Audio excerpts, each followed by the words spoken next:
First of all, I want to thank the CAA and Jessica for inviting me here today. It was an honor to hear all of your great speeches and by the previous speakers, and it's an honor to meet all of you. We are all here because as Asian Americans, there is nothing that we care about more than education and the success of our children. All of us are pursuing the American dream, and yet that dream is being threatened by a system of legalized racial discrimination that we call affirmative action. Let me tell you how I discovered affirmative action. When I was 12 years old, I applied to a New England prep school, not very far from here, I might add, called Roxbury Latin. Like a good little Indian kid, I got a perfect score on the entrance exam. Do you know what the Dean of Admissions told me? He said, "We see a lot of your people around here." Okay? And they rejected me.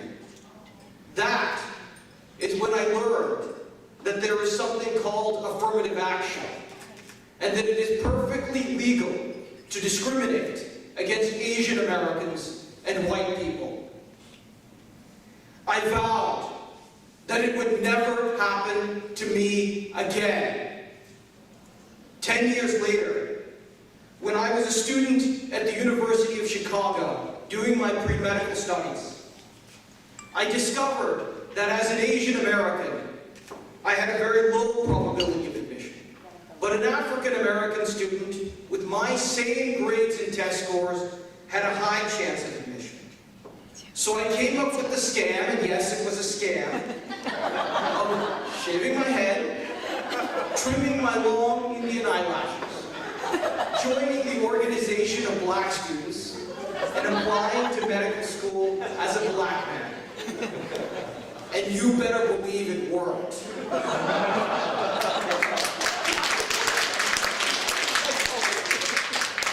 I got waitlisted at Washington University and the University of Pennsylvania School of Medicine. Those are the third and fourth best medical schools in the country at the time, despite the fact that I had a 3.1 GPA.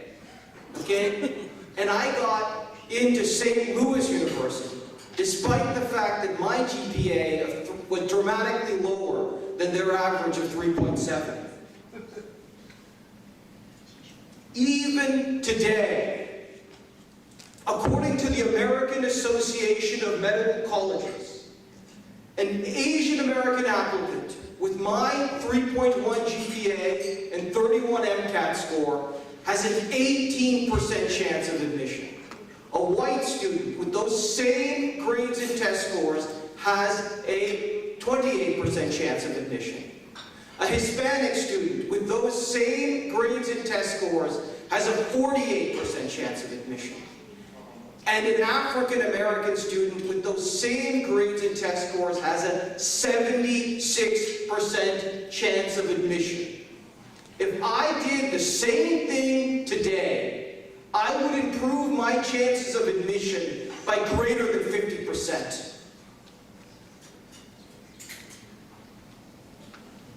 I subsequently dropped out of medical school. I got my MBA at UCLA, which is a school that doesn't practice affirmative action admissions.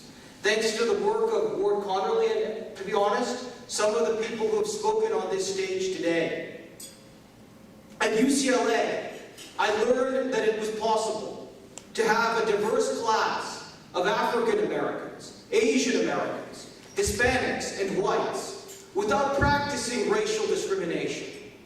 Don't let anyone tell you that affirmative action racism is essential for a good education.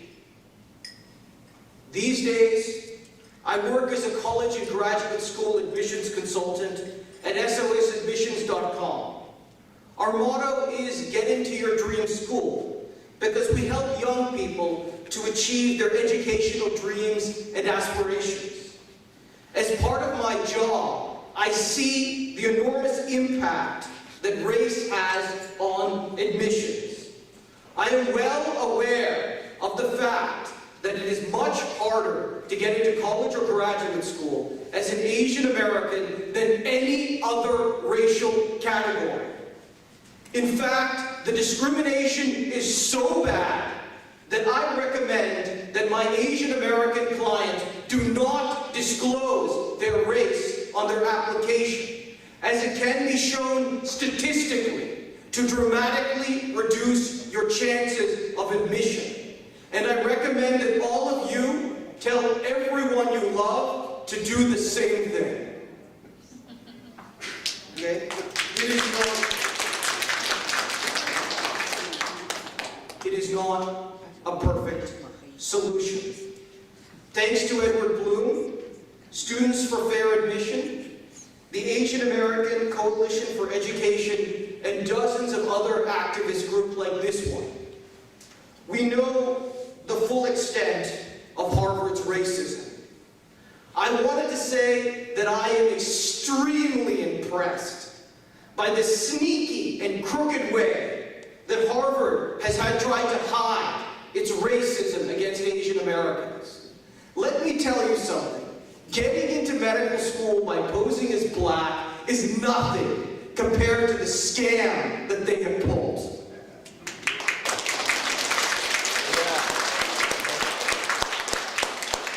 Harvard reduced representation in their school of Asian Americans by greater than 50% through racism. The simple truth is that for every Asian American student who graduated in Harvard's class of 2017, there is another Asian American student who is equally qualified somewhere in America who was rejected from Harvard solely because of the school's racist affirmative action policies.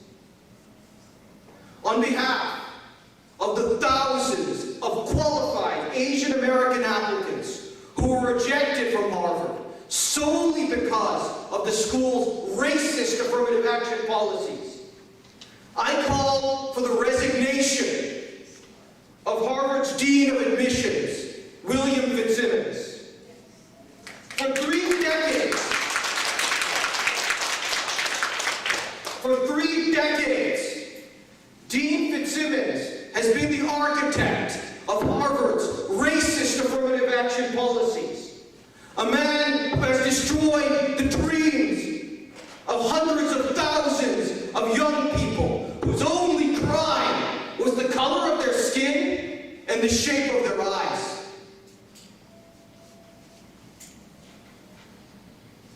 But affirmative action is a nationwide problem that stretches far beyond Harvard.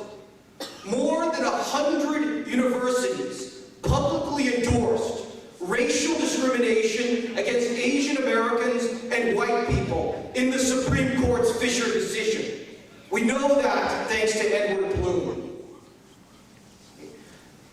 Over the last year, those same colleges and universities sent out hundreds of thousands of rejection letters and received tens of billions in federal government money.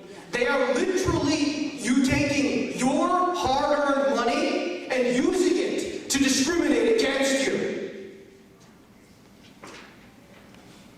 Make no mistake, affirmative action is a nationwide system of government-funded, state-sponsored racism that is as ingrained in our society today as imperialism was in the time of Gandhi, as segregation was in the time of Martin Luther King, and as apartheid was in the time of Mandela. As in prior ages, we are fortunate to have people with the courage to fight racism. Edward Bloom, Students for Fair Admission, the Asian American Coalition for Education, and many other groups, including this one, are the Rosa Parks of our time.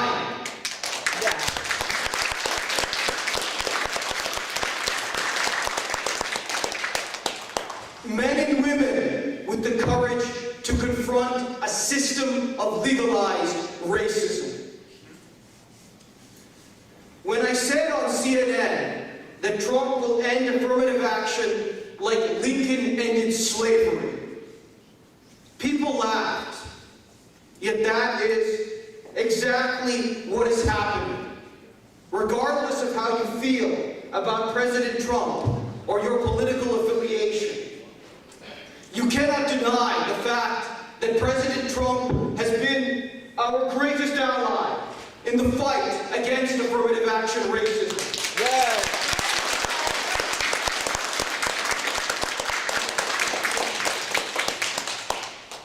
Trump appointed affirmative action opponents to the Supreme Court and the Department of Justice. For the first time in the history of our nation, we have an anti-affirmative action majority in the Supreme Court. Yes.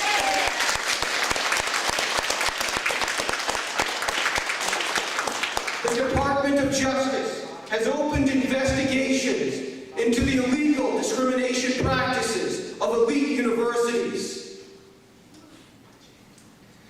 This upcoming election, who you vote for can literally mean the difference between your child getting accepted or rejected from the college of their dreams, especially if you are an Asian American.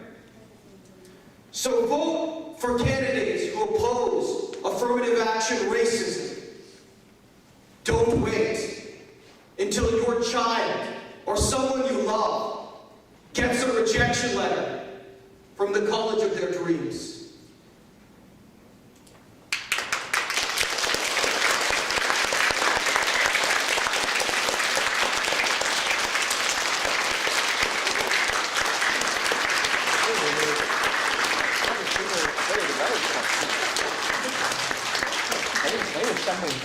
That was a very powerful speech. I encourage you to buy this book. Almost Black. And if you have Amazon Prime, you can order 70 dinner or you might get autograph from Vijay.